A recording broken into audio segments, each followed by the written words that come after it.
ஜெஃப்னாவின் பிரதான செய்திகள். முதலில் தலைப்புச் செய்திகள். குறைந்த வருமானம் பெறும் குடும்பங்களுக்கு அரசின் மகிழ்ச்சியான அறிவிப்பு. ஓய்வூதிய கொடுப்பனவு தொடர்பில் இராஜாங்க அமைச்சர் விடுக்கும் கோரிக்கை. கொழும்பு வாழ் மக்களுக்கு ஆபத்தாகும் மரங்கள். இலங்கையில் கணவனின் சடலத்திற்கு உரிமை கோரும் 4 மனைவிகள். ஈரான் ஜனாதிபதி மறைவுக்கு இலங்கை நாடாளுமன்றில் இரங்கல். சர்வதேச குற்றவியல் நீதிமன்றம் குறித்து விமர்சனம் வெளியிட்டுள்ள கனடா.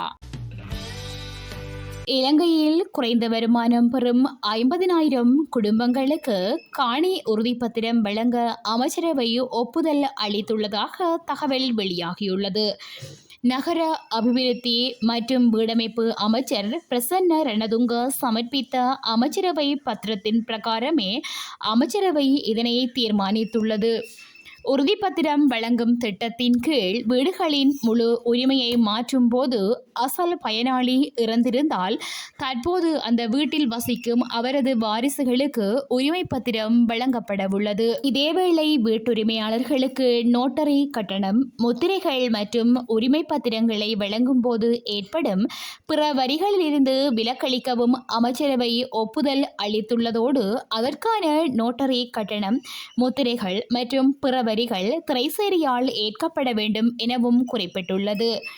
2024 ஆண்டு வரவு செலவு திட்ட முன்மொழிவுகளினூடாக நகர வீட்டுரிமையாளரின் கீழ் குறைந்த வருமானம் பெறும் 50,000 வீட்டுரிமையாளர்களுக்கு வீட்டுறுதி பத்திரங்களை வழங்க அதிபர் ரணில் விக்ரமசிங்க முன்மொழிந்துள்ளார்.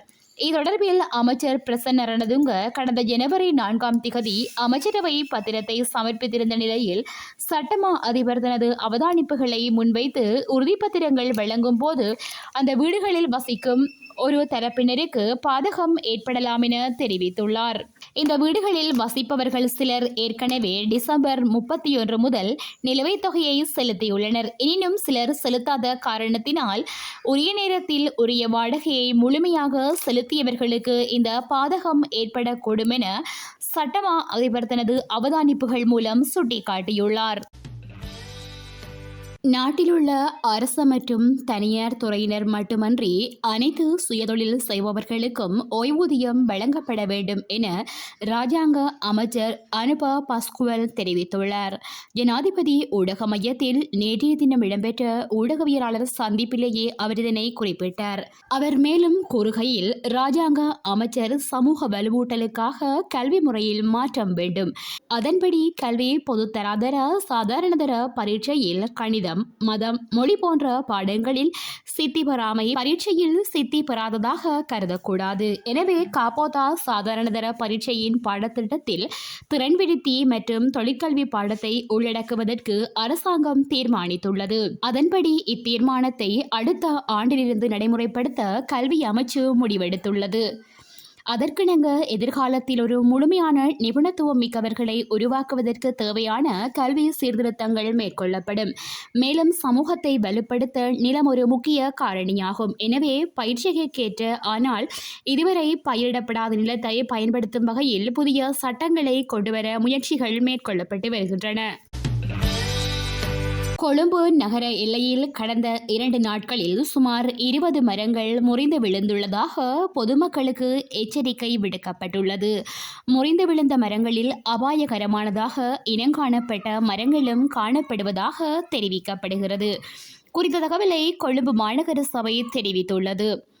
கொழும்பு நகர எல்லையில் ஆபத்தான நிலையிலுள்ள சுமார் 200 மரங்கள் அடையாளம் காணப்பட்டுள்ளன.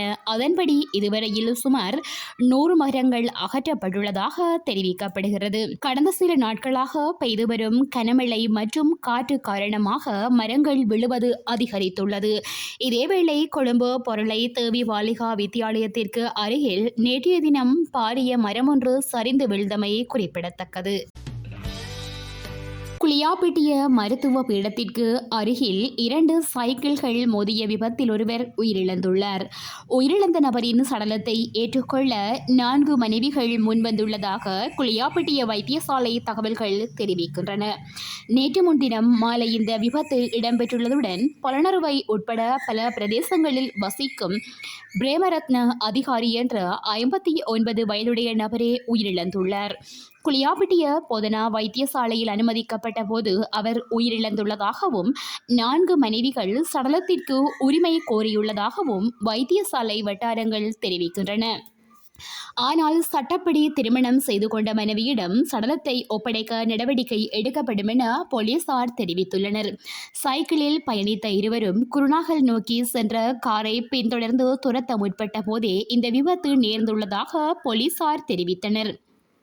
இந்த விபத்து பாதுகாப்பு கேமராக்களில் பதிவாகியுள்ளதாக போலீசார் தெரிவித்துள்ளனர். விபத்தில் படுகாயமடைந்த மற்ற நபர் குளியாப்பிட்டிய போதனா வைத்தியசாலையில் சிகிச்சை பெற்று வருவதாக போலீசார் தெரிவித்துள்ளனர்.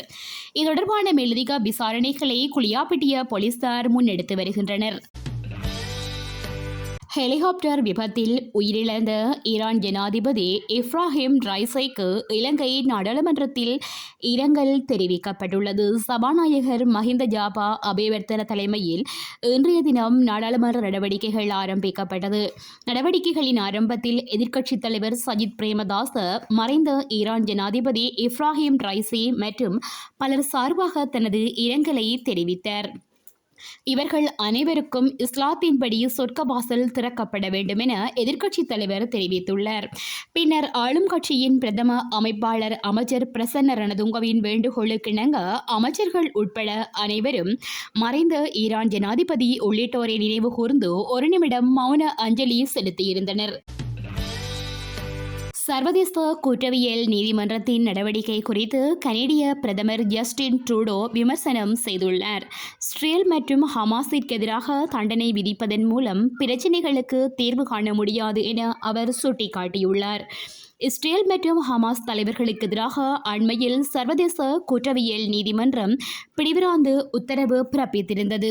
சர்வதேச குற்றவியல் நீதிமன்றத்தின் நடவடிக்கைகள் சுயாதீனமானவை எனவும் அனைவரும் சர்வதேச சட்டங்களை மதிக்க வேண்டியது அவசியமானது எனவும் அவர் சுட்டிக்காட்டியுள்ளார். எனினும் ஜனநாயக ரீதியில் தெரிவு செய்யப்பட்ட இஸ்ரேலிய தலைவரையும் இரத்தவெறி பிடித்த ஹமாஸ் இயக்க தலைவர்களையும் ஒரேவிதமாக பார்ப்பது நியாயமாகுமா என அவர் கேள்வி எழுப்பியுள்ளார். இத்துடன் செய்திகள் நிறைவடைகின்றன. மேலதிக செய்திகளை தெரிந்து கொள்ள www.todayjeffna.com என்ற இணையதளத்தினை பார்வையிடவும்.